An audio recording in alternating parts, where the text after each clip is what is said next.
Zoe had just turned 23 when her life took an unexpected turn. Young, full of dreams, and with a curious outlook on the world, she had left her small hometown to try her luck in the city. It wasn't exactly what she had planned. Zoe always wanted to study child psychology, but the need to pay bills and support her family forced her to put her ambitions on hold. The ad for a nanny position seemed promising. The Collins mansion was unlike anything Zoe had ever imagined seeing up close, let alone working in. Wrought iron gates with golden details, a meticulously maintained garden, and a facade straight out of a classic film made her hesitate for a moment. Was she really the right person for this job? That question was answered the moment she met Hazel and Harper, the 5-year-old twins who would change her life forever. Hazel was talkative and full of energy, with a contagious laugh that echoed through the mansion's halls. Her curiosity knew no bounds, and her brown eyes sparkled with the promise of new adventures. Harper, on the other hand, was introspective, with a sharp sensitivity reflected in her delicate and colorful drawings. While Hazel climbed trees and ran through the garden, Harper preferred to sit in the shade and quietly observe the world.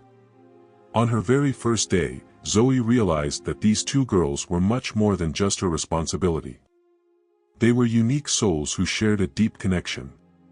Hazel, noticing Zoe's nervousness, grabbed her hand and said, "You smell like hugs, did you know that?"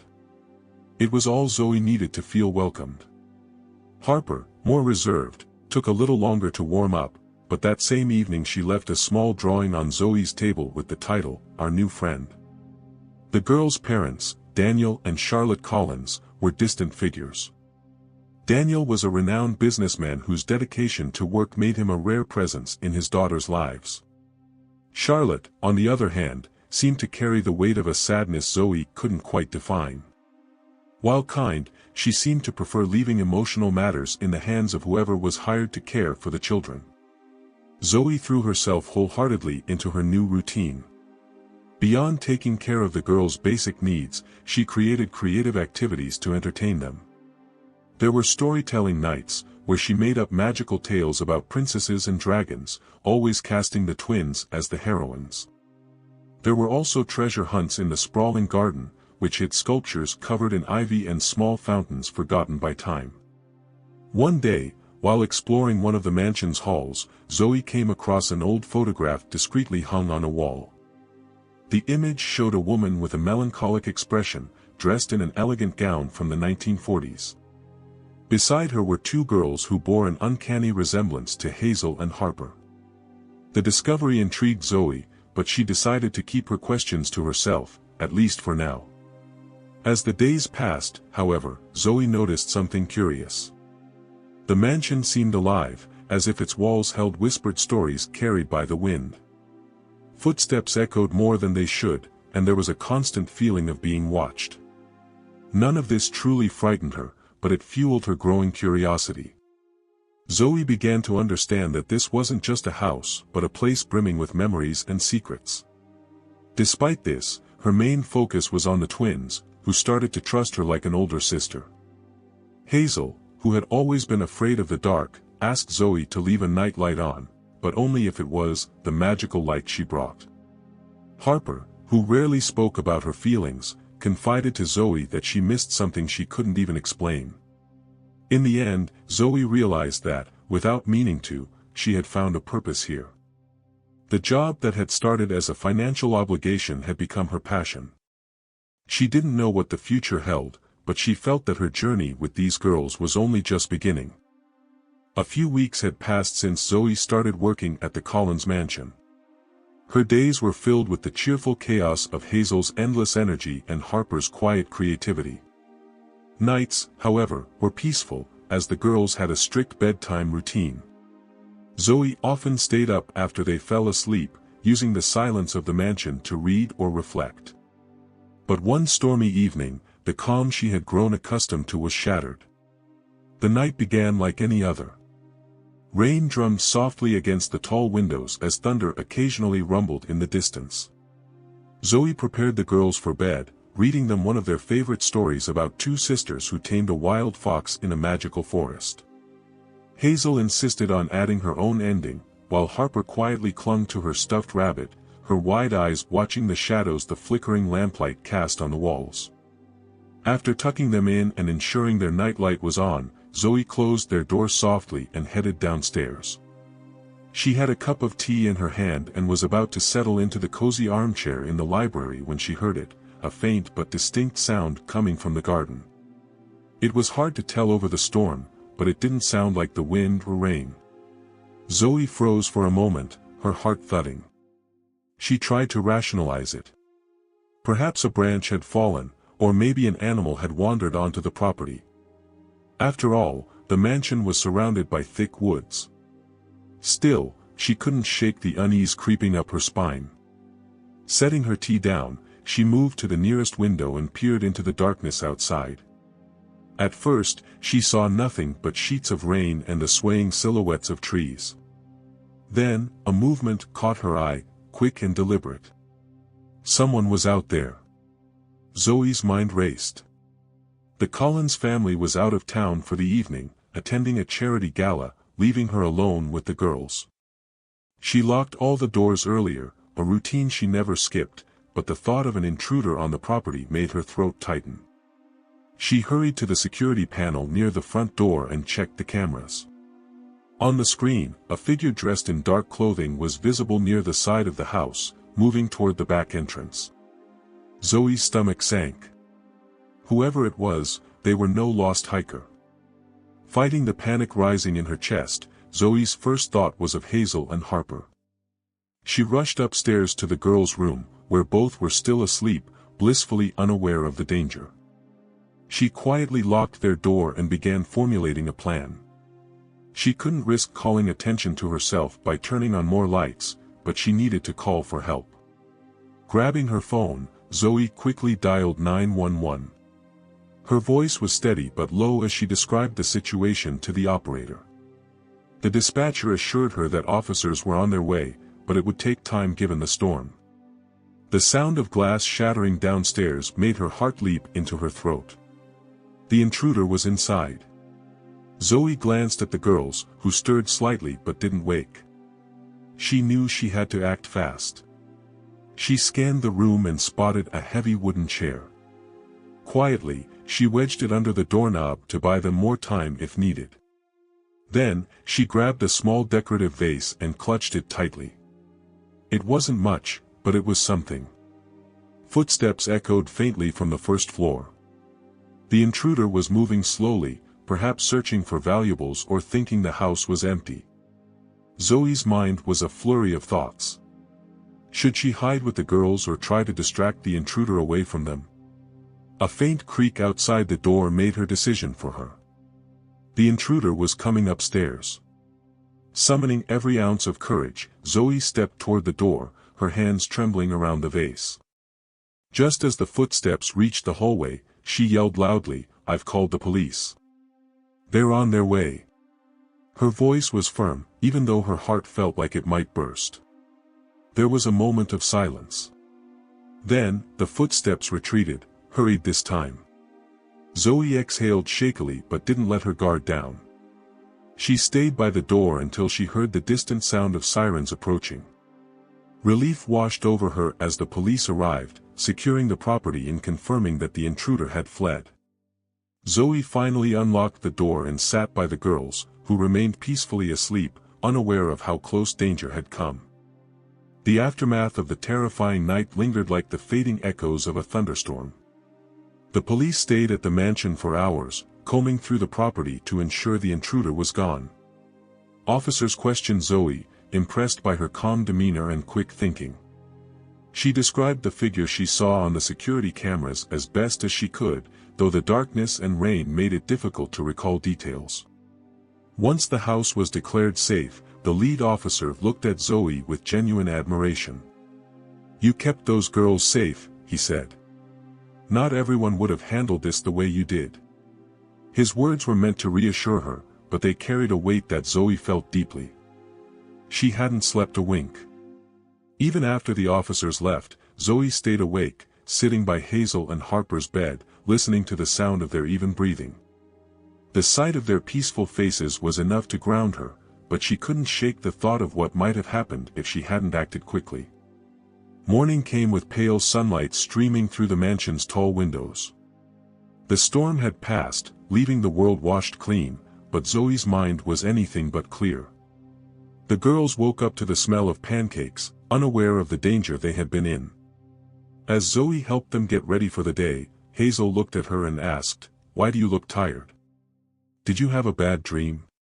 Zoe smiled, her voice steady as she replied, "Something like that."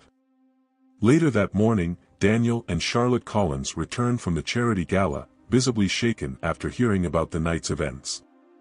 Charlotte rushed to embrace Zoe as soon as she saw her. "I don't know how to thank you," she said, her voice trembling. "You saved our girls. You saved our family." Daniel, usually composed and distant, looked at Zoe with an intensity she hadn't seen before. "You did something extraordinary," he said, his voice firm but full of emotion. "We trusted you with our daughters, and you proved that trust was not misplaced." The family sat down together to hear Zoe recount what had happened. She kept her account factual, avoiding dramatics, though her voice faltered when she spoke about the moment the intruder came upstairs. Hazel and Harper, who had been playing nearby, listened quietly. Hazel's usual liveliness was replaced with a somber expression, while Harper clutched her drawing pad tightly. When Zoe finished, Hazel broke the silence. "You're like a superhero," she said, her voice full of awe. "But not the kind with a cape. The real kind." Harper didn't say anything but walked up to Zoe and handed her a drawing. It showed Zoe standing tall, holding Hazel and Harper's hands, with the words, "Our hero," written at the top. Tears welled up in Zoe's eyes as she hugged the girls tightly, realizing that, to them, she wasn't just a nanny. She was family. Over the next few days, the Collins family took steps to ensure the mansion was safer. They installed a more advanced security system, added new locks, and hired additional staff to monitor the property. Daniel, always preoccupied with his business, surprised everyone by taking time off to be with his family. But the biggest change was in how they treated Zoe. She was no longer just an employee, she was part of their inner circle. Charlotte invited her to family meals, something that had never happened before. Daniel started asking for her opinion on small decisions involving the girls. It was clear that they now saw her as an integral part of their lives. Despite the newfound appreciation, Zoe struggled with what had happened. She replayed the events in her mind, questioning whether she could have done anything differently. At night, when the house was quiet, she would sit in her room and try to push away the images of shattered glass and retreating footsteps. One evening, as she tucked the girls into bed, Harper whispered, "Are you okay, Zoe?" It caught her off guard. Harper rarely spoke about emotions, preferring to express herself through her art. Zoe knelt by her bed and smiled. "I'm okay," she said softly. "As long as you're safe, I'm okay." Harper reached out and took Zoe's hand. "You were brave," she said simply. Those words stayed with Zoe. She didn't feel brave. She felt tired, scared, and unsure of herself. But the trust and love she saw in the girl's eyes reminded her why she had acted the way she did. In the quiet moments, Zoe began to reflect on how much her life had changed since coming to the Collins mansion. The job had started as a means to an end, but now it felt like something far greater. She had found a purpose, not just in caring for Hazel and Harper, but in being part of their family's journey to heal and grow. Weeks had passed since the terrifying night, but its impact lingered in subtle and profound ways. The Collins mansion no longer felt like the distant, formal place it had once been. Instead, it hummed with the warmth of new beginnings. For the first time, Zoe felt like she wasn't just an employee, she was part of something bigger. Hazel and Harper clung to Zoe more than ever. Their usual routines now included more moments of shared closeness, like lingering hugs after bedtime stories or small notes left on her bedside table that read things like, "We love you," in Hazel's uneven handwriting, or "Thank you for staying," drawn in Harper's careful sketches. Zoe kept these treasures in a small box, feeling a swell of emotion every time she looked at them. The family also began to shift. Daniel, always absorbed in his work, started spending more time at home. He wasn't just physically present, he was emotionally there. He joined the girls for breakfast each morning and asked about their day with genuine curiosity. Harper, who had always been shy around him, started showing him her drawings. Hazel even persuaded him to play hide-and-seek in the garden one afternoon, much to everyone's amusement. Charlotte, too, seemed lighter. Though her initial gratitude toward Zoe had been effusive, over time, it turned into something deeper, a quiet respect and a genuine affection. She began confiding in Zoe during late evenings over cups of tea, sharing stories about her struggles as a mother and the grief she had carried since the loss of her own parents. One rainy afternoon, while the girls played in the living room, Charlotte invited Zoe to sit with her in the sunroom. The rain tapped gently against the glass as they talked. "I've been meaning to say this," Charlotte began, her voice soft but steady. "That night, when everything happened, I realized how much I had taken for granted. Not just the safety of my children, but the people who care for them. You've been more than we ever expected, Zoe. More than a nanny. You've been a blessing." Zoe's throat tightened with emotion, but she managed a small laugh. "I just did what anyone would do," she said. Charlotte shook her head. "Not anyone. It takes someone special to put themselves on the line for others, especially for children who aren't even their own." From that day forward, Zoe felt a deeper connection with Charlotte. Their conversations became a quiet anchor for both of them, a reminder that they were stronger together than alone. One sunny morning, while tidying up the girls' playroom, Zoe found Hazel and Harper sitting on the floor surrounded by colored paper and glue. They were working on what looked like a massive card. When Zoe asked what they were making, Hazel grinned. "It's a thank you card," she said proudly. "For who?" Zoe asked, smiling. "For you, silly," Hazel replied, holding up a paper heart with glitter smudged across its edges. Harper added shyly, "You're like a piece of our family now." Zoe's eyes filled with tears as she knelt beside them. "You two are the most amazing girls," she said softly. "I don't need a card to know how much I love you. But this is the most beautiful thing anyone has ever made for me." That evening, Daniel and Charlotte surprised Zoe by inviting her to join them for dinner at the large dining table. It was the first time she had been included in a family meal since she started working there. At first, Zoe hesitated, unsure if it was appropriate, but Charlotte waved away her doubts. "You're part of this family now," she said firmly. The dinner was simple but full of laughter. Hazel and Harper took turns telling their parents about their adventures with Zoe, from imaginary treasure hunts to their shared love of pancakes on Saturday mornings. Daniel listened intently, his usual stern demeanor softened by a rare smile. At one point during the meal, Daniel raised his glass. "To Zoe," he said, his voice steady and sincere. "For being the heart of this home when we needed it most." Zoe felt her cheeks flush with embarrassment and gratitude. She wasn't used to being the center of attention, but she couldn't deny how much it meant to her to hear those words. Later that night, after everyone had gone to bed, Zoe stood in the quiet of her room, reflecting on how much her life had changed. When she first came to the Collins mansion, she thought she would be nothing more than a caretaker, someone to manage schedules and keep things running smoothly. She never imagined she would find a second family.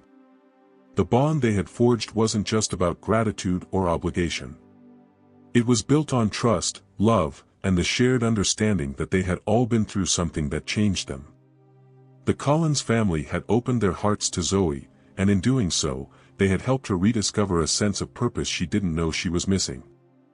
Life at the Collins mansion slowly returned to normal, or rather, a new version of normal. The once imposing house that had felt cold and distant now buzzed with a warmth that hadn't been there before. The aftermath of the frightening night served as a catalyst for change, binding the family closer together and strengthening their connection with Zoe. For Zoe, the initial rush of relief after the intruder incident was soon replaced by quieter battles. Though she stayed strong for the girls, there were moments when she struggled with the memories. The sound of glass breaking or the creak of footsteps in the hallways sometimes made her heart race. Yet, she found solace in the small moments of love and gratitude that now filled her days. One such moment came during an impromptu family picnic in the garden. Hazel, with her boundless energy, had organized a scavenger hunt. She insisted that Zoe be on her team, claiming, "You're the best at finding secret things." Harper, not wanting to be left out, joined in with her father. Daniel's playful side surprised everyone, especially when he pretended to be a pirate searching for hidden treasure, complete with exaggerated growls and a makeshift eye patch. Zoe couldn't remember the last time she had laughed so much. Watching the girls race through the garden, their laughter ringing out, she felt something she hadn't experienced in a long time: peace. Charlotte, who had been sitting nearby with a book, looked over at Zoe and smiled. "They've been so happy lately," she said softly. "And I think that's because of you." Zoe shook her head, her modesty shining through. "They're amazing kids. They've made me happier, too." Charlotte set her book aside and leaned forward slightly. "You've done more than make them happy, Zoe. You've given them a sense of safety, of love. That's something no amount of money or privilege can buy." As Charlotte's words sank in, Zoe felt a deep sense of purpose. For so long, she had doubted her ability to make a meaningful difference in anyone's life. But here she was, surrounded by people who genuinely cared for her, who valued her not for her role but for who she was. In the weeks that followed, Zoe noticed subtle yet profound changes in the family dynamics. Daniel, who once seemed like a distant figure, became more involved in the girls' daily lives. He started a tradition of bedtime stories on Sundays, taking over Zoe's usual spot. His storytelling was far less magical than hers, often peppered with clumsy attempts at character voices, but the girls adored it. Zoe would watch from the doorway, a small smile on her face, knowing how much these moments meant to them. Charlotte, too, seemed lighter, as though a weight had been lifted from her shoulders. She spent more time with the girls, baking cookies in the kitchen or helping Harper with her drawings. One evening, she invited Zoe to join them, and together they made a mess of flour and chocolate, laughing like old friends. But it wasn't just the family that changed. Zoe found herself growing as well. The incident had left her shaken, but it also ignited something within her, a resolve to pursue the things she had put aside for so long. One afternoon, while the girls were napping, Zoe sat in the quiet of the library with an old notebook she hadn't opened in years. It was filled with notes and sketches from when she dreamed of studying child psychology. Seeing those pages reminded her of the ambitions she had nearly forgotten. That evening, over dinner, Zoe hesitantly brought up the idea of returning to school part-time. "I've been thinking about going back to college," she said, her voice careful. "I've always wanted to work with kids, not just as a caregiver but as someone who helps them heal and grow." Daniel and Charlotte exchanged a look before Charlotte reached across the table to take Zoe's hand. "That's a wonderful idea," she said warmly. "You've already proven how much of a difference you can make in children's lives. You should follow that dream." Daniel nodded, his usual seriousness softened. "If there's anything we can do to support you, just say the word." Their encouragement filled Zoe with a newfound confidence. For so long, she had doubted her ability to achieve something meaningful. But now, with the Collins family standing behind her, she felt like anything was possible. The girls, of course, were less enthusiastic about the idea of Zoe spending less time with them. Hazel declared, "You can't go. Who's going to make our pancakes?" while Harper simply frowned and said, "I'll miss you." Zoe knelt down, taking their hands in hers. "I'm not going anywhere," she assured them. I'll still be here. But if I do this, I can learn how to help more kids, just like I help you. And I'll still make pancakes. That's a promise. Hazel seemed satisfied with that answer, while Harper hugged her tightly and whispered, "Okay, but don't forget us." As the days turned into weeks, the Collins mansion transformed in subtle but meaningful ways. The once lonely house now felt like a true home, filled with laughter, love, and shared memories. Zoe had become more than a nanny, she was a pillar of the family, someone who had helped them rediscover what truly mattered. In the quiet moments, Zoe reflected on how far she had come. She thought of the scared, uncertain young woman who had walked through the mansion's gates for the first time, and she smiled.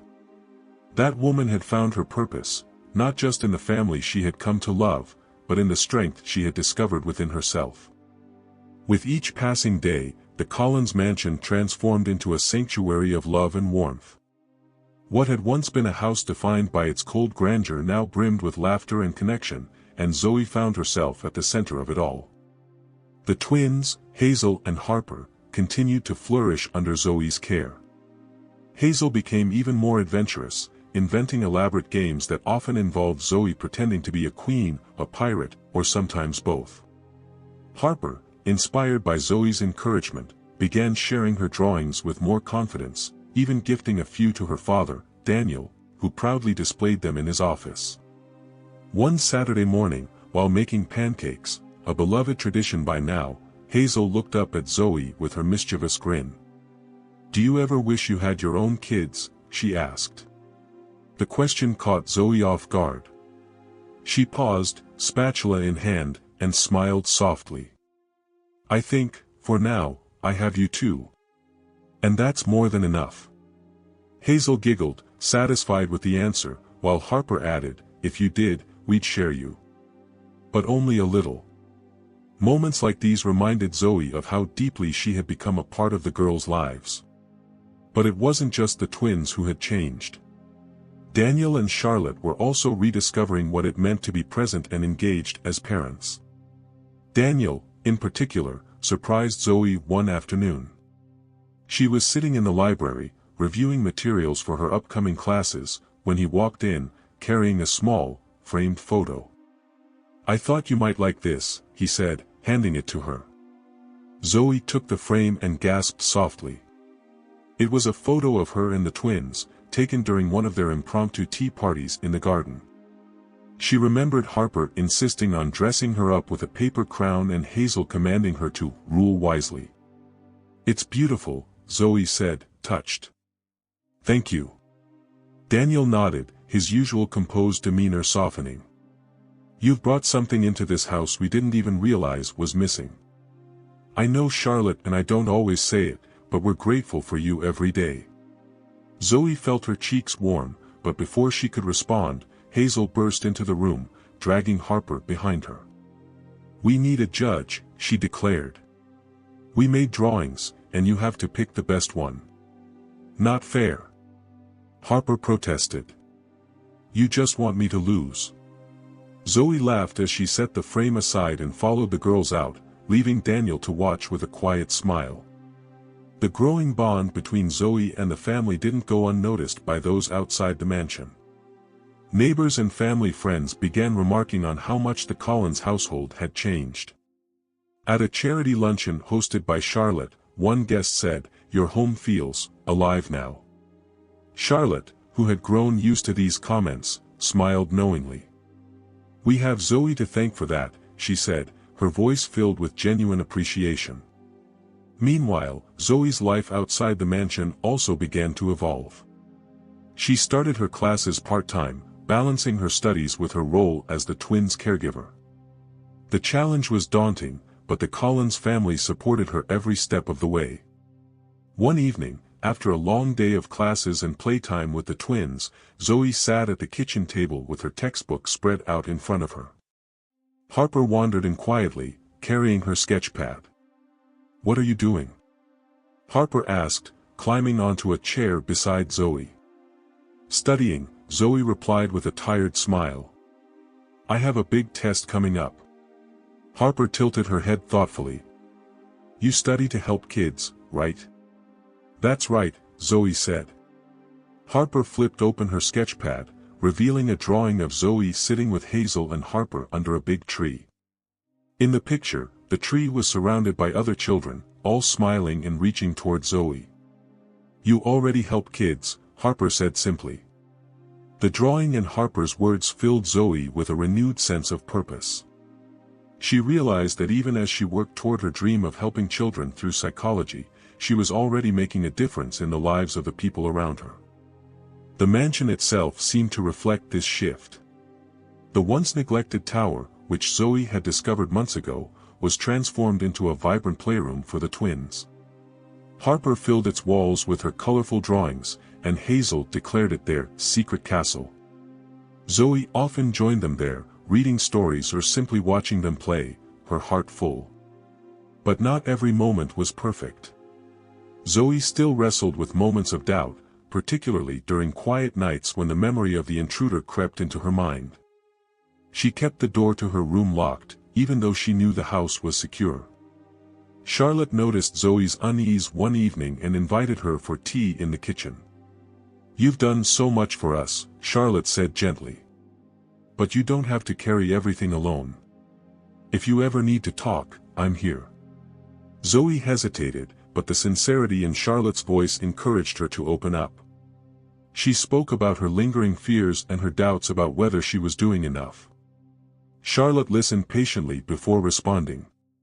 "You've given this family something priceless," Charlotte said.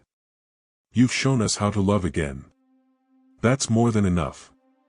Those words stayed with Zoe, becoming a source of comfort on difficult days. As the Collins family grew closer, the mansion itself seemed to come alive in a new way. It was no longer just a house, it was a home. And at its heart was Zoe, who had given more than she ever thought possible and received more in return than she ever dreamed. The days grew warmer as summer arrived at the Collins mansion. The once looming house now felt alive, with its windows wide open to let in the breeze and its garden bursting with blooms. Laughter often echoed through the halls as Hazel and Harper filled their days with play, and Zoe, as always, was at the center of their adventures. One sunny morning, as the family gathered for breakfast on the patio, Daniel set down his coffee and said, "I've invited someone to visit today. An old family friend." His tone was casual, but Zoe noticed the curious glances exchanged between Charlotte and the girls. "Who is it, Daddy?" Hazel asked, her mouth full of toast. "You'll see," Daniel replied with a small smile. Later that afternoon, Zoe was reading a book in the garden while Harper sketched beside her, and Hazel practiced somersaults on the grass. The sound of gravel crunching under tires drew their attention. A sleek black car pulled into the driveway, and a tall man stepped out. His gray-streaked hair and sharp suit gave him an air of authority, but his warm smile softened his presence. "Uncle Victor!" Hazel shouted, leaping to her feet and sprinting toward him. Harper followed more cautiously but with equal excitement. Zoe stood, watching as the man knelt to embrace the twins. Daniel appeared moments later, greeting the man with a firm handshake and a slap on the back. Charlotte followed, her smile genuine but guarded. "This is Victor Morales," Daniel said, turning to Zoe. "A close friend of the family, and someone who's been part of the Collins legacy for a long time." Zoe extended her hand, and Victor shook it warmly. "You must be Zoe," he said, his dark eyes sharp but kind. "I've heard quite a bit about you." The introduction felt polite, but there was an undercurrent of something unspoken. Victor's gaze lingered on the mansion as if he were searching for ghosts in its windows. As the afternoon unfolded, Zoe learned more about Victor. He had been a trusted advisor to Daniel's father, helping manage the family's business empire. After Daniel's father passed, Victor had distanced himself from the family, only keeping in touch sporadically. It became clear that Victor's return wasn't just a friendly visit. During a quiet moment, Charlotte confided in Zoe as they arranged lemonade and snacks on the patio. "Victor's here because of Daniel," she said softly. "There's been tension in the business lately, board members disagreeing, rumors of instability. Victor's presence is meant to reassure everyone that the Collins family is in good hands. Zoe nodded, but she couldn't shake the feeling that there was more to Victor's visit. His easy charm and attentive demeanor masked something deeper, though she couldn't put her finger on it. As the evening wore on, Victor spent time with each member of the family. He charmed the twins with tales of his travels and coaxed shy smiles from Harper. At dinner, he shared stories about Daniel's childhood, sparking laughter and nostalgia around the table. But when the girls went to bed, the atmosphere shifted. Daniel, Charlotte, and Victor retreated to the library, where the conversation turned serious. Zoe, tidying up in the kitchen, couldn't help but overhear fragments of their discussion. "This house," Victor said, his voice low, "is more than just your home. It's a symbol. If you lose the family's influence, everything your father built could crumble." Daniel's reply was calm but firm. "I won't let that happen, Victor. But I won't sacrifice my family's happiness for it either." Charlotte's voice cut through the tension. "We've already lost so much because of that legacy. Isn't it time we put our children first?" The conversation ended abruptly, and Victor left the library, his expression unreadable. Zoe quickly busied herself arranging dishes, but Victor noticed her. "You care deeply for this family, don't you?" he asked, his tone softer than she expected. "I do," Zoe replied, meeting his gaze. Victor nodded, as if her answer confirmed something for him. "Good," he said simply. "They'll need people like you." The days following Victor's visit were marked by subtle changes. Daniel seemed more focused, spending late nights in his study.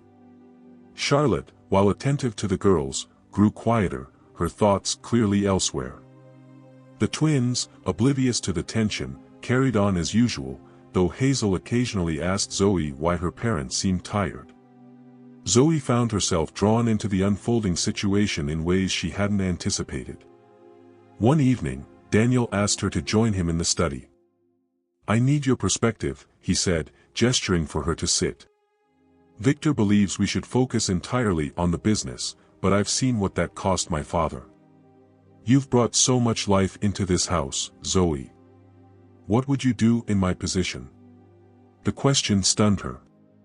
She wasn't used to being consulted on matters so far beyond her role. But she saw the sincerity in Daniel's eyes and knew her answer mattered. "I think the girls need you more than the business does," she said carefully. "But I also think you can find a balance. You've already shown that you can be present for them while still being the leader everyone respects." Daniel nodded, a thoughtful look crossing his face. "You're right," he said after a moment. "I've been so focused on what my father left behind that I forgot to look at what I have right now." The conversation stayed with Zoe long after she left the study. It wasn't just about the Collins family's legacy, it was about their future. And for the first time, she realized how much she had become a part of shaping that future. The Collins mansion felt heavier in the days following Victor's visit, as though the air carried the weight of unspoken words. Daniel threw himself into his work, while Charlotte seemed preoccupied with her own thoughts. Though the twins remained blissfully unaware, Zoe couldn't shake the feeling that something was brewing beneath the surface. One evening, while Harper and Hazel were asleep, Zoe wandered the house, restless. She often found herself drawn to the tower at the far end of the mansion, now transformed into a cheerful playroom. Tonight, however, she noticed something unusual, a faint light coming from the study at the base of the tower. Curiosity got the better of her. As she approached, she heard muffled voices. Daniel and Charlotte were speaking in hushed tones. "This can't come out," Daniel said firmly. "The board would lose confidence, and Victor's warning will become a prophecy." Charlotte's voice trembled with frustration.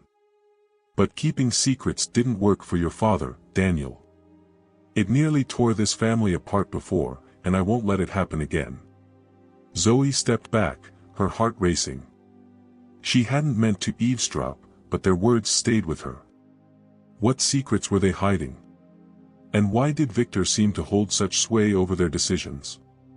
The next morning, the mansion was quiet. Hazel and Harper had gone to a play date, and Charlotte had left to run errands.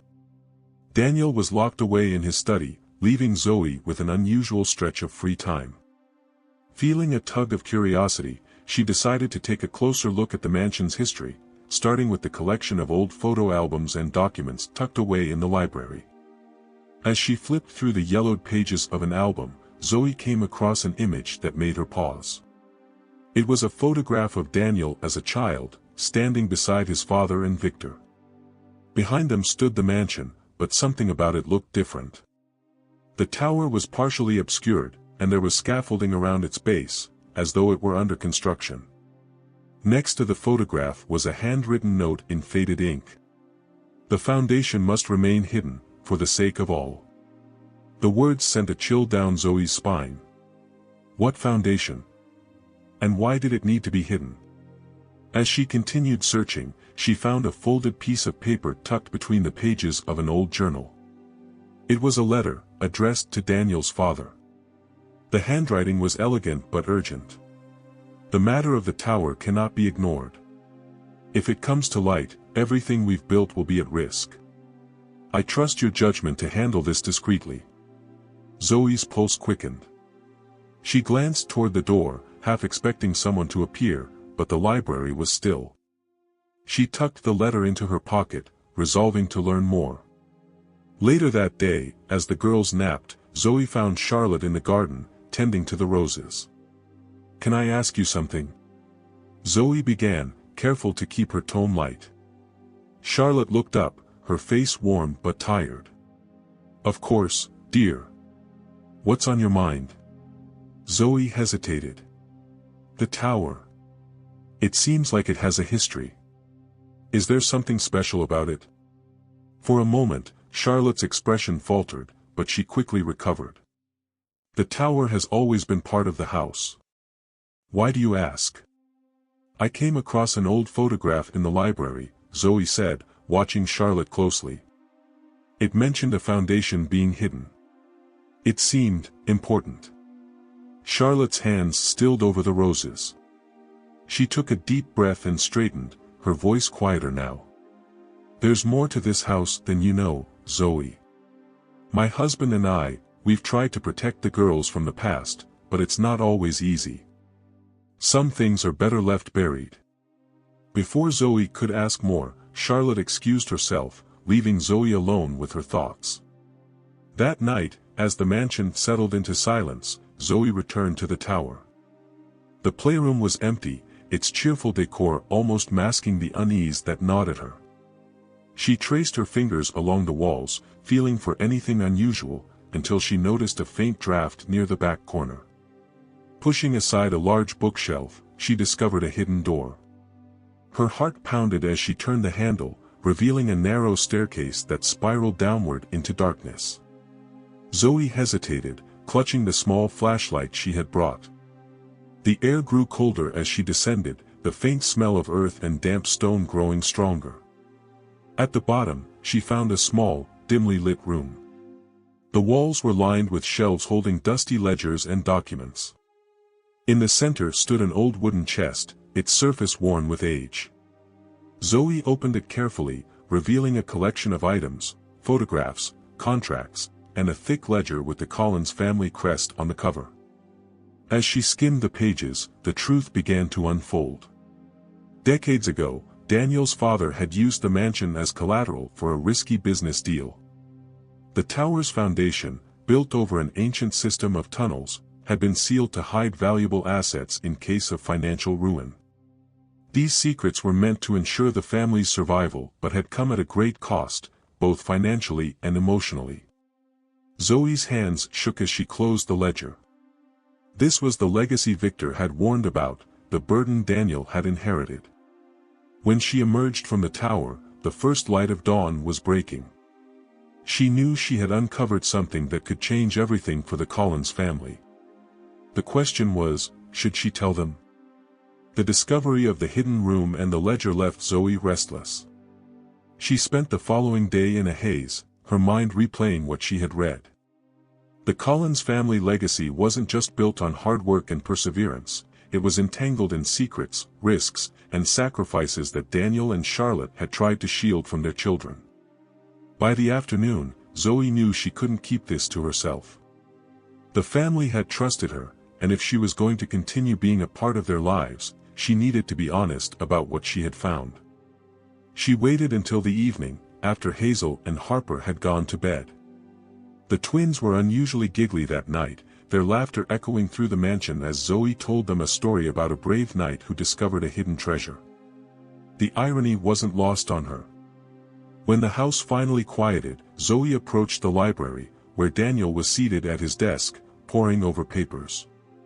Charlotte was nearby, flipping through a book, though her gaze was distant. "Can we talk?" Zoe asked, her voice steady despite the nervous energy thrumming inside her. Daniel looked up, sensing the seriousness in her tone. "Of course. Is everything okay?" Zoe stepped inside and closed the door behind her. She hesitated for a moment before pulling the folded letter from her pocket, the one she had found in the library, and placing it on the desk. "I found this," she said softly. "And more, in the tower." Charlotte stiffened, and Daniel's expression darkened as he unfolded the letter. He read it silently, his jaw tightening, before setting it down with a sigh. "What did you find in the tower?" Daniel asked, his voice calm but edged with tension. Zoe took a deep breath and explained everything: the hidden room, the chest of documents, and the ledger detailing the risky deals and the sealed tunnels beneath the mansion. She didn't embellish or soften the facts, laying everything bare. When she finished, silence filled the room. Charlotte sank into a chair, her hands trembling as she clasped them together. Daniel stood, pacing near the window, his silhouette framed by the faint glow of moonlight. "This is why Victor came back," Daniel muttered, half to himself. He knew the board was sniffing around for leverage. If this gets out, it could destroy the business. Charlotte's voice was quiet but firm. "The business isn't the only thing at stake, Daniel. What about our family? What about Hazel and Harper?" Zoe watched them carefully, her heart heavy with the weight of what she had uncovered.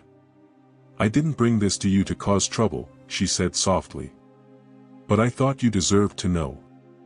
You've worked so hard to create something better for your family. Maybe this is a chance to face the past and move forward." Daniel turned to face her, his expression conflicted. "You don't understand what's at risk, Zoe. This isn't just about money or reputation. It's about the trust people have in the Collins name. If we lose that, we lose everything." Charlotte rose from her chair, her gaze steady.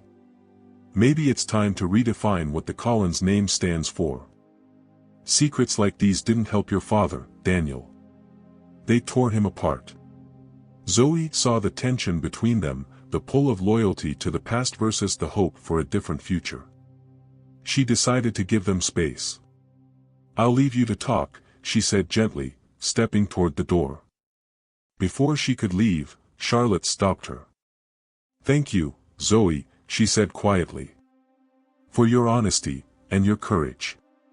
Zoe nodded, her chest tight with emotion, and left the library. That night, sleep eluded her.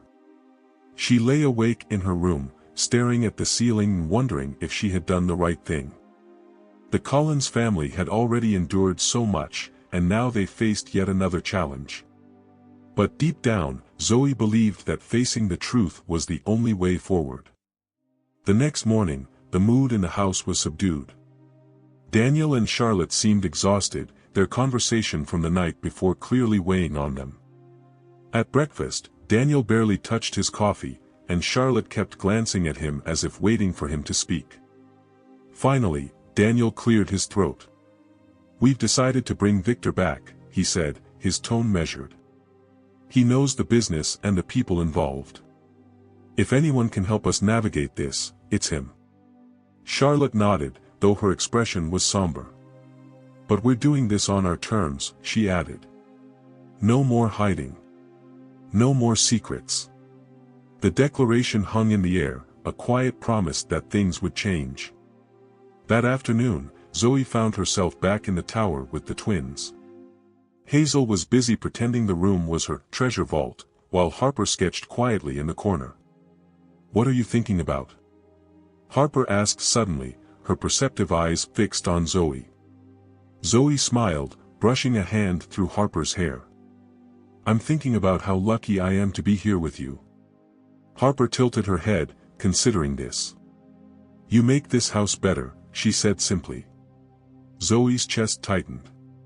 Harper's words, so innocent yet profound, reminded her why she had chosen to stay, why she had fought for this family. As the day went on, the mansion felt lighter, as though the act of unearthing the truth had lifted an invisible weight. Zoe knew the road ahead wouldn't be easy, but she also knew the Collins family was stronger than their secrets. And in her heart, she believed that together, they could build something even better. Victor returned to the Collins mansion 2 days later, his demeanor calm but purposeful.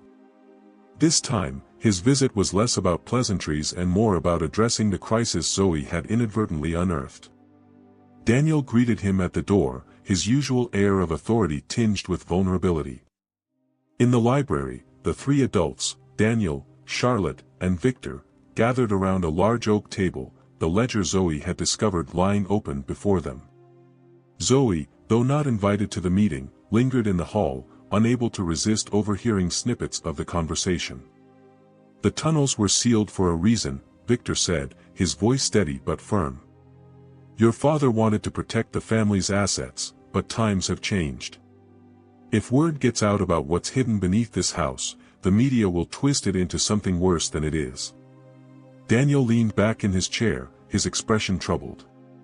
"What do you suggest? We can't simply leave it alone. The board is already looking for weaknesses, and this could be the final straw." Charlotte placed a hand on Daniel's arm, her voice soft but resolute. "We need to be honest, Daniel. Not just with the board, but with ourselves. If we keep running from the past, it will keep catching up with us." Victor considered her words, his sharp eyes narrowing slightly. "If you're going to open the door, so to speak, you'll need a strategy. Transparency is admirable, but it can also be dangerous. The board will want to know why this was kept hidden for so long, and they'll need to see a clear path forward." As the discussion continued, Zoe quietly slipped away, feeling both relieved and apprehensive. She trusted that the Collins family would make the right decision, but she couldn't shake the sense that the truth, once revealed, could bring consequences none of them were fully prepared for. Later that day, as the family sat down for dinner, the tension in the air was palpable. Even the twins, usually full of chatter, seemed subdued, their instincts picking up on the adults' unease. "Why is everyone so serious?" Hazel finally asked, her wide eyes darting between her parents. Daniel and Charlotte exchanged a glance before Daniel cleared his throat. "Sometimes, grown-ups have to make tough decisions," he explained gently. "But we're working together to make sure everything turns out okay."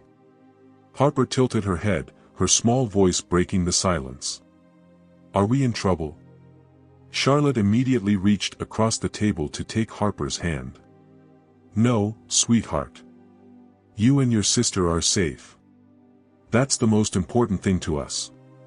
Zoe watched the exchange, her heart swelling with both admiration and concern. The Collins family's strength was undeniable, but she knew the road ahead would test them in ways they couldn't yet foresee. The next morning, Daniel called Zoe into the study. She entered hesitantly, finding him seated behind his desk, the sunlight streaming through the tall windows casting long shadows across the room. "Zoe," he began, his tone warm but serious. "I wanted to thank you again for bringing this to our attention. It couldn't have been easy for you, and it's clear how much you care about this family." Zoe nodded, feeling a mix of pride and apprehension. "I just want what's best for you all," she said honestly.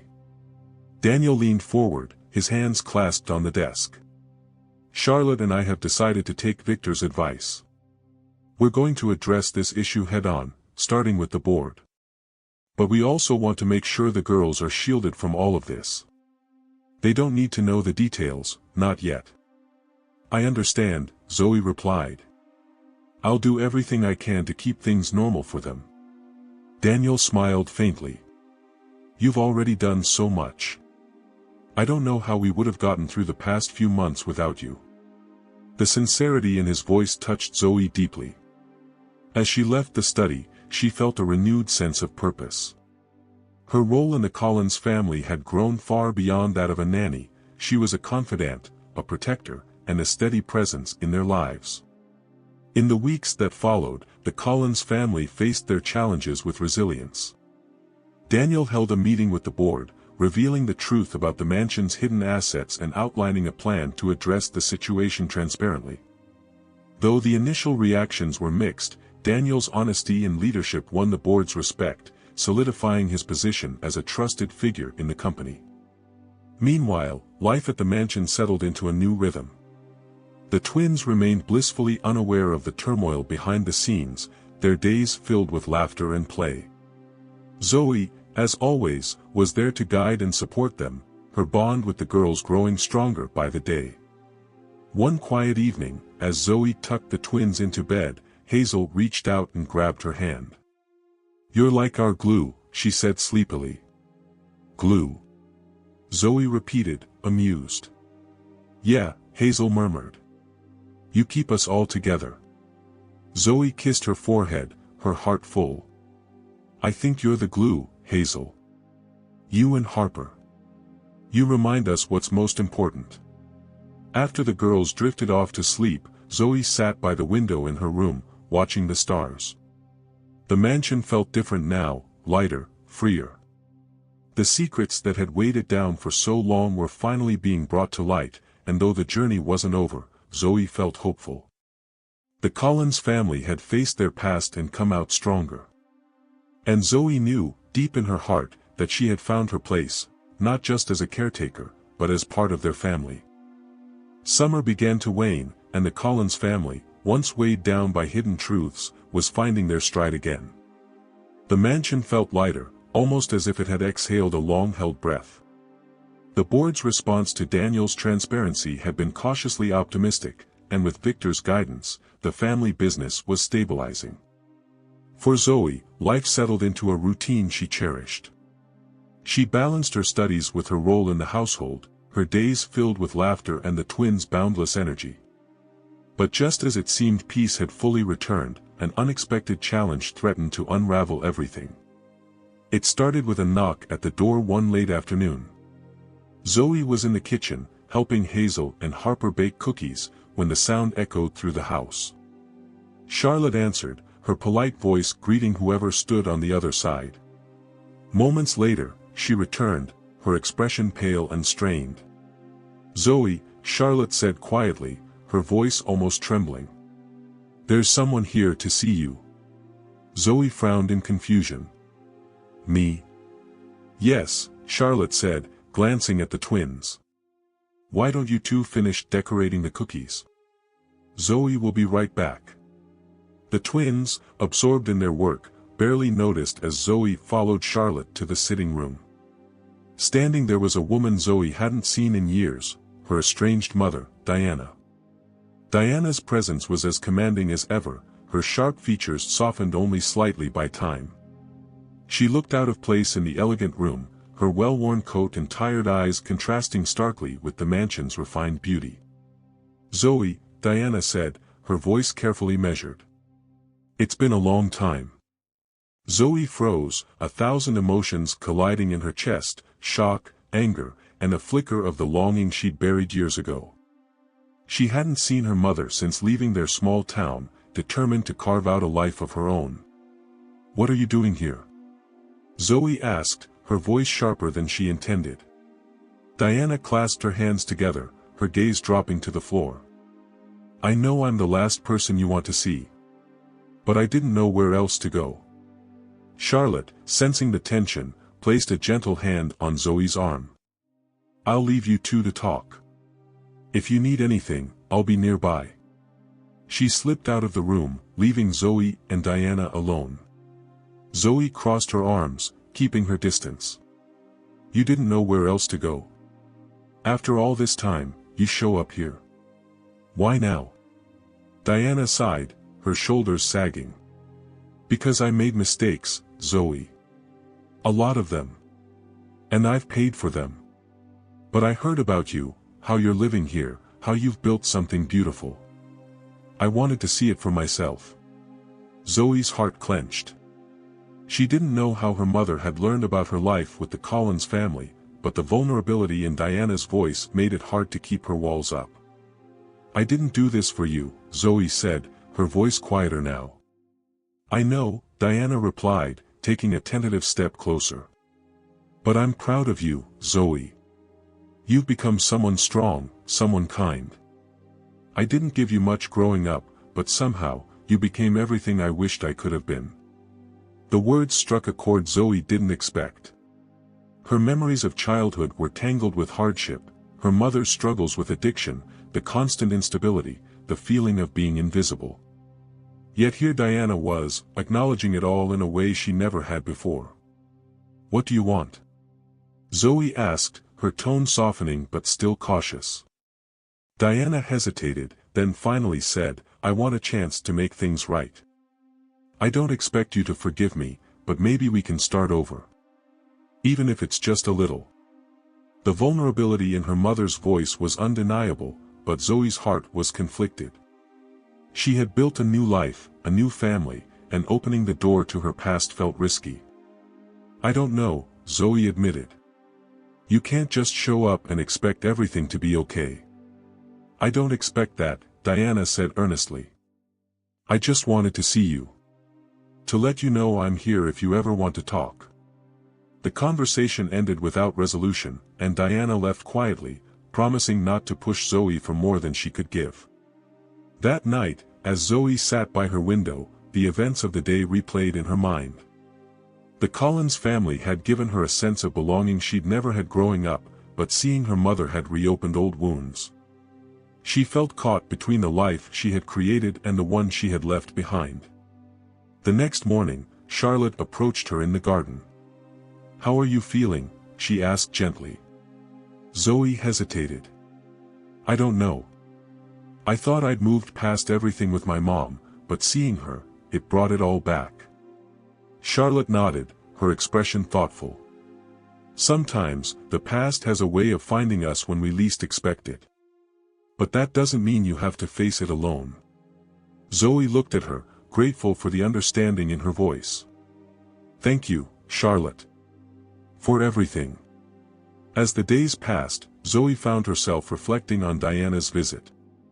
Part of her wanted to leave the past where it belonged, but another part wondered if giving her mother a chance could lead to healing.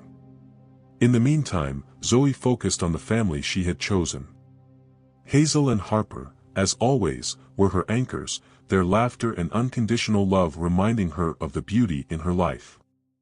Yet, late at night, when the house was quiet, Zoe found herself staring at her phone, Diana's number written on a slip of paper in her hand. She didn't know what the future held, but for the first time, she felt a glimmer of hope that perhaps, just perhaps, the bridges she thought had burned long ago could be rebuilt. Zoe spent the following days caught in a whirlwind of emotions. Diana's sudden appearance had stirred memories and questions she wasn't ready to face, yet the slip of paper with her mother's number remained in her pocket, a constant reminder of the choice she now had to make. Life in the Collins mansion continued as usual, but Zoe felt a subtle shift within herself.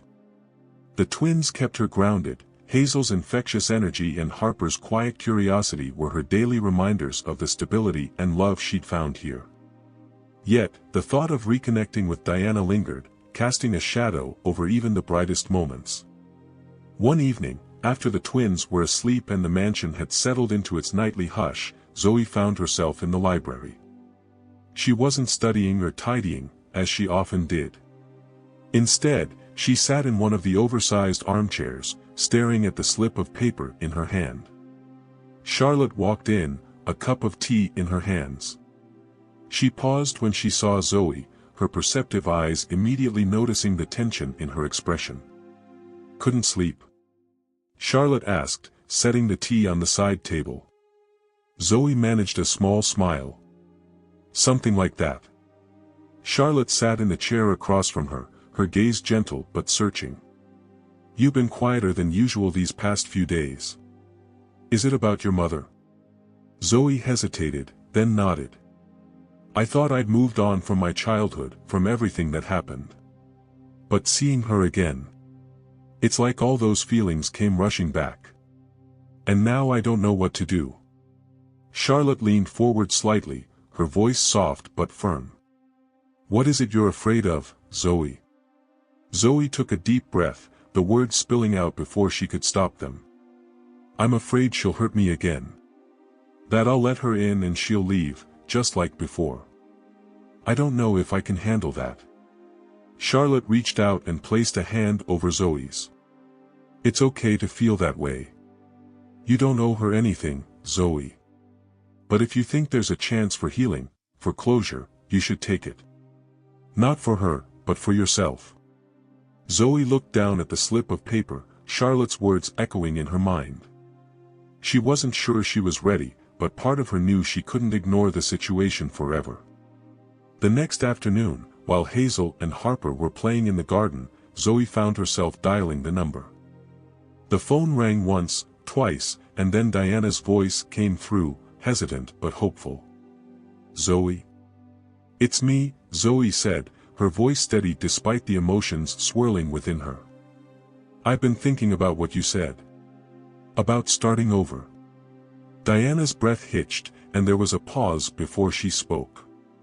I didn't expect you to call. I wasn't sure you'd want to. I'm not sure I'm ready, Zoe admitted. But I think we should try. Slowly. The relief in Diana's voice was palpable. Thank you, Zoe. I'll follow your lead, whatever you're comfortable with. They arranged to meet in a nearby cafe later that week. As the day approached, Zoe felt a mix of anticipation and dread. She confided in Daniel one evening as he helped Harper with a puzzle in the playroom. Can I ask you something? Zoe began, sitting beside him. Of course, Daniel said, glancing up. How do you move forward when someone from your past shows up and changes everything? Daniel paused, his expression thoughtful. It depends on what you want to achieve. Sometimes, the past holds lessons we need to face before we can move on. Other times, it's about letting go. But either way, you can't rush it. It has to be on your terms. Zoe nodded, feeling a sense of clarity. The day of the meeting arrived, and Zoe found herself seated at a small corner table in the cafe, her hands wrapped around a mug of tea. When Diana walked in, she looked different, more vulnerable, less composed. I'm glad you came, Diana said as she sat down. Zoe nodded, unsure where to begin. I don't know how this is supposed to work, she admitted. Diana smiled faintly. Me neither. But I'm here to listen. To answer your questions. Whatever you need. Their conversation started tentatively, with Zoe asking about the years they'd been apart. Diana spoke honestly about her struggles, admitting to mistakes but also sharing how she'd worked to rebuild her life. She didn't ask for forgiveness, but her regret was clear. As the conversation continued, Zoe began to feel a small crack in the walls she'd built around her heart. Diana wasn't perfect, far from it, but there was sincerity in her words, a genuine desire to repair the damage she'd done. By the time they parted ways, Zoe didn't have all the answers. But she felt lighter, as though she'd taken the first step on a path she hadn't known she needed to walk. That evening, back at the mansion, Zoe found Hazel and Harper waiting for her in the playroom. Where were you? Hazel asked, her tone curious but not accusatory. I had something important to do, Zoe said with a smile, sitting down beside them. Harper crawled into her lap, her small voice soft. Are you okay? Zoe hugged her tightly, her heart full. I am now, she said. As the twins chattered on about their day, Zoe realized that while the road ahead might be uncertain, she had the strength to face it. Between the Collins family and the flickering hope of reconnecting with her mother, she knew she was no longer alone. The meeting with Diana left Zoe in an emotional limbo. While it had been a tentative first step toward healing, it also opened wounds she had carefully buried. Over the next few days, she found herself reflecting on her past and present, two worlds she had long kept separate. The Collins mansion, with its sprawling gardens and echoing halls, had become a place of belonging for Zoe. Yet, Diana's reappearance reminded her that she hadn't always felt so secure. There were parts of herself she had left behind, parts she wasn't sure how to reconcile with the person she was becoming. Charlotte seemed to sense Zoe's internal conflict. One morning, as they sat in the kitchen while the twins played in the garden, Charlotte poured Zoe a second cup of tea and spoke gently. "You've been carrying something heavy," Charlotte said. Zoe looked down at her cup, the steam curling into the air. "It's just hard. Seeing my mom again, it's brought back so much. I'm trying to figure out if there's a way to move forward without losing what I have now." Charlotte reached across the table, her voice steady. "You won't lose what you have here, Zoe. Family isn't about blood or history. It's about the people who love and support you, no matter what. And we're here for you, just like you've been here for us." Zoe's chest tightened with gratitude. Charlotte's words gave her a sense of permission she hadn't realized she needed, to explore her past without fear of losing her present. That afternoon, while the twins napped, Zoe decided to call Diana again. The conversation was brief, but by the end of it, they had planned another meeting, this time at a park near the cafe where they had first reunited. When Zoe arrived, Diana was already there, seated on a bench beneath a towering oak tree. The park was quiet, with only a few joggers and dog walkers passing by. "Thanks for coming," Diana said, standing as Zoe approached. Zoe nodded, her movements cautious but less hesitant than before. "I thought we should talk more. There's a lot I still don't understand." They sat together, the air between them filled with the hum of distant traffic and the occasional chirp of birds. Diana began to share more about her struggles, the years she had spent trying to overcome her addiction, the guilt that had haunted her, and the small victories she had celebrated as she rebuilt her life. "I never stopped thinking about you," Diana said, her voice thick with emotion. "I knew I'd failed you, and I didn't know how to fix it. When I heard about the life you've built, I realized you didn't need me anymore. But I hoped, maybe you'd still want me in some way." Zoe took a moment to process the words. "It's hard," she admitted. "Growing up, I felt like I was on my own. Like I had to take care of everything by myself. And now, being here, with the Collins family, it's the first time I've felt like I could lean on anyone." Diana's eyes filled with tears, but she didn't look away. "I can't change the past, Zoe.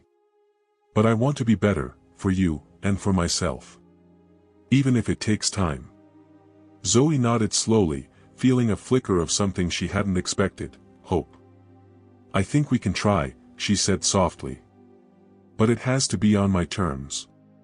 Diana agreed, and as they parted ways, Zoe felt a tentative sense of peace. It wasn't perfect, but it was a start. That evening, back at the mansion, Hazel and Harper were waiting for her in the playroom. Hazel had built a castle out of pillows and blankets, declaring herself the queen, while Harper was busy sketching a banner for the imaginary kingdom. "Zoe," Hazel called. "You're the royal advisor. Come help us." Laughing, Zoe joined them, slipping effortlessly into their world of make-believe. Harper handed her a small piece of paper with a drawing of the three of them standing in front of the castle. "This is us," Harper said shyly. "You're the heart of the kingdom." Zoe felt her eyes sting with tears.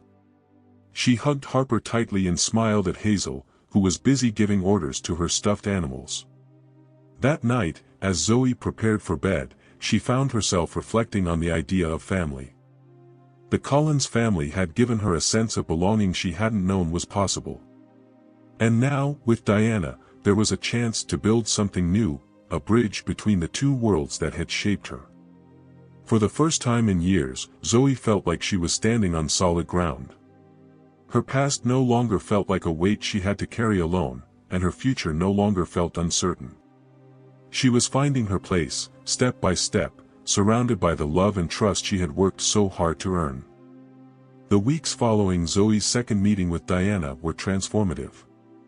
Though hesitant at first, Zoe began to feel a cautious optimism about their budding connection.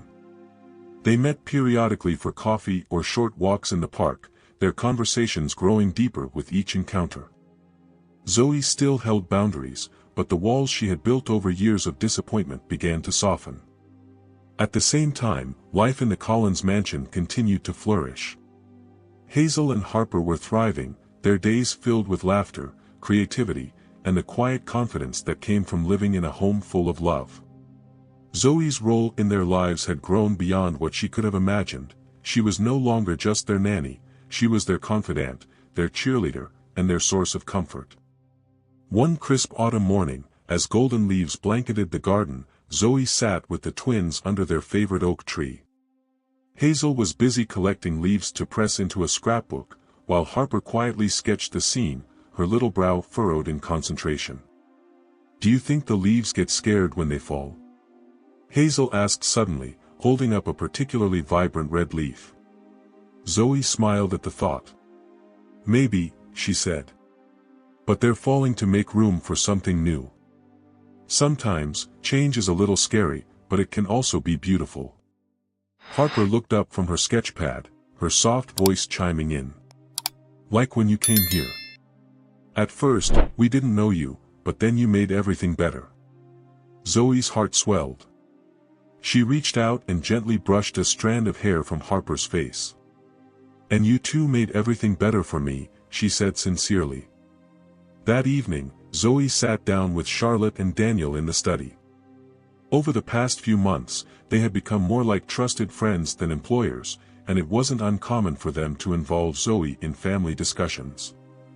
"There's something I've been thinking about," Zoe began, her hands clasped in her lap. "About the future." Charlotte leaned forward, her expression curious. "Go on." "I've been really happy here," Zoe continued. "This family has given me so much, and I'll always be grateful for that.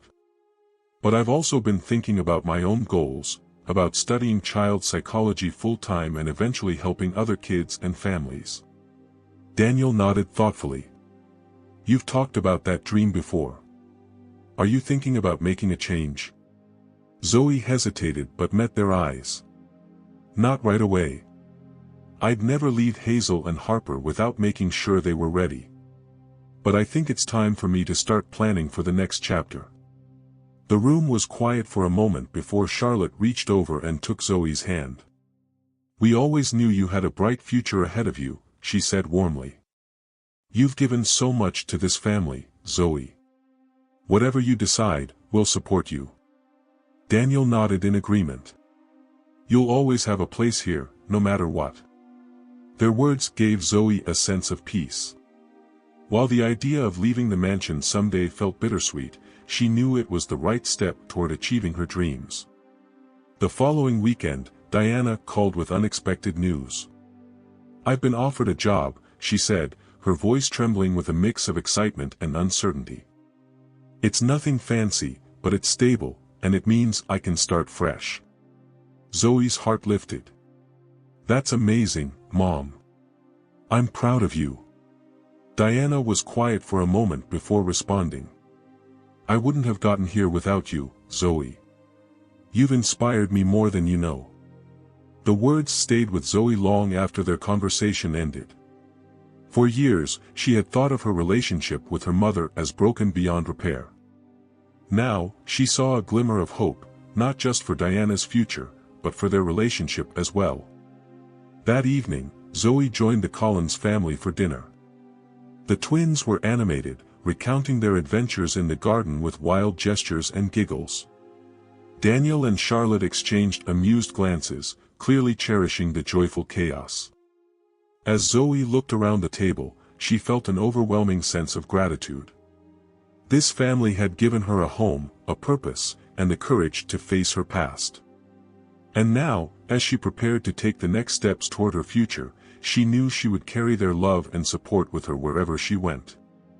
After dinner, Harper handed Zoe a small, wrapped package. "It's for you," she said shyly.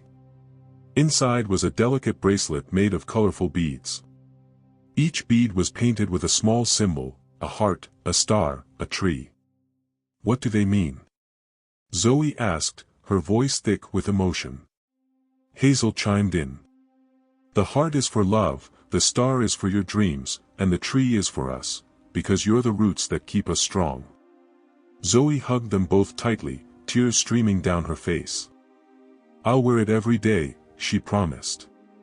That night, as Zoe sat by her window looking out at the starlit garden, she felt a profound sense of clarity. Her journey was far from over, but she was ready to embrace whatever lay ahead. She had built bridges between her past and present, and her future stretched out before her like an open road. And for the first time, she felt certain that she was exactly where she was meant to be. The Collins mansion was bathed in soft autumn light, the golden leaves outside catching the sun's glow as if the world itself were celebrating a quiet triumph. Inside, the household bustled with life. Hazel and Harper chased each other through the halls, their giggles echoing, while Charlotte prepared for an afternoon tea with family friends. Daniel sat in his study, focused but relaxed, a far cry from the tense man he'd been months ago. And Zoe, at the heart of it all, was savoring every moment. The decision to begin transitioning out of her role as the twins' nanny had been bittersweet. Zoe had spoken to the family openly about her plans to enroll full-time in her child's psychology program. Her coursework would demand more of her time, but the Collinses had made it clear they would support her in any way possible. That morning, as Zoe helped the twins with an art project in the playroom, Harper suddenly paused, her small fingers clutching a crayon. "Are you leaving us?" she asked, her voice quiet but direct. Hazel stopped mid-sentence, her wide eyes darting to Zoe. "What? You can't leave. Who will help us build pillow forts?" Zoe knelt down, pulling them both close. "I'm not leaving you," she assured them. "I'll always be a part of your lives.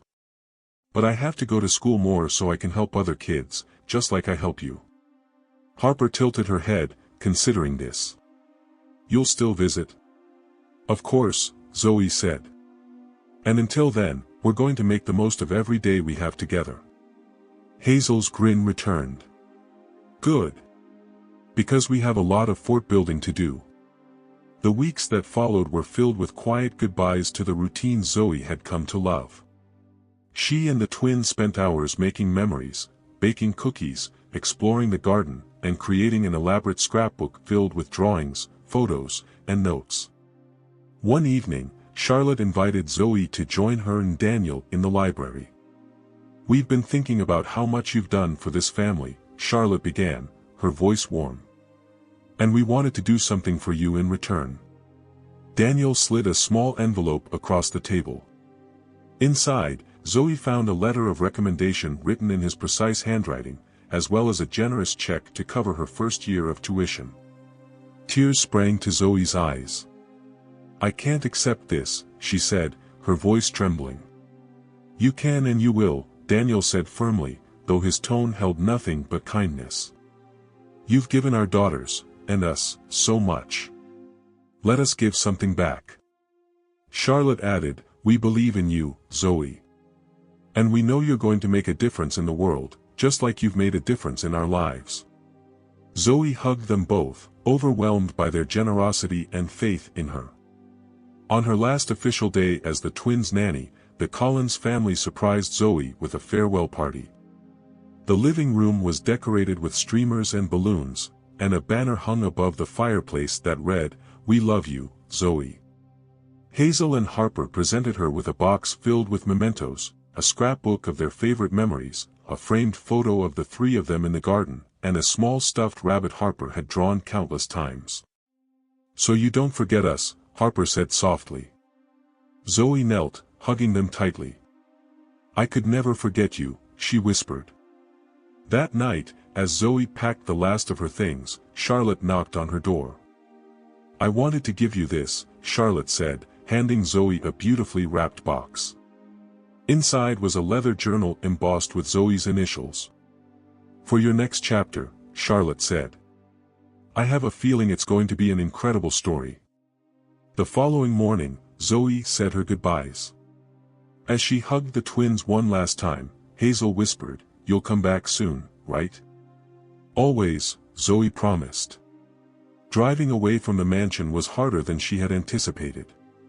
The house that had once been a place of mystery and formality had become a home filled with love and laughter. But as she looked ahead, Zoe felt a sense of excitement.